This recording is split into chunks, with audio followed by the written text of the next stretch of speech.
प्यारे बच्चों, कैसे हैं आप सब? आशा करती हूँ आप सब अच्छे होंगे, स्वस्थ होंगे। स्वागत है आपका इस कक्षा में।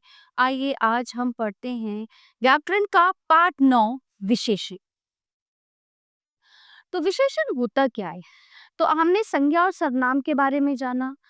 तो जो शब्द संज्ञा और सर्वनाम शब्दों की विशेषता बताते हैं उन्हें विशेषण कहते हैं। जैसे मतलब आप कोई भी उदाहरण दे ले लीजिए, रामू बहुत मोटा है ना? या राम बहुत मोटा है, तो राम की विशेषता क्या है? वो मोटा है। और राम कौन है? राम संज्ञा है। तो इसी तरह से विशेषण पढ़िए। सुंदर हिरन, कैसा है हिरन? हिरन सुंदर। बहादुर सैनिक, सैनिक बहादुर है। पुस्तकें 4 हैं। मोटा खरगोश, लाल गुब्बारे, हरा तोता। खरगोश कैसा है? मोटा है। गुब्बारे कैसे हैं? लाल हैं। और तोता कैसा है? हरा है। तो ये सभी क्या है? ये संज्ञाएं हैं और ये इनकी विशेषता यहाँ पे दी गई है। तो बच्चों, उपरोक्त चित्रों को ध्यान से देखिए।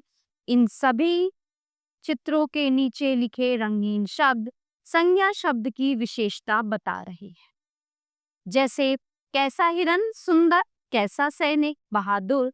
कितनी पुस्तकें? 4। कैसा खरगोश? मोटा। कैसे गुब्बारे? लाल। कैसा तोता? हरा। तो जो शब्द संज्ञा या सर्वनाम की विशेषता बताते हैं वे विशेषण कहलाते हैं। विशेषण जिन शब्दों की विशेषता बताते हैं उन्हें विशेष्य कहते हैं। अब जिनकी विशेषता बताई गई है ना, उनको विशेष्य कहते हैं। किनको?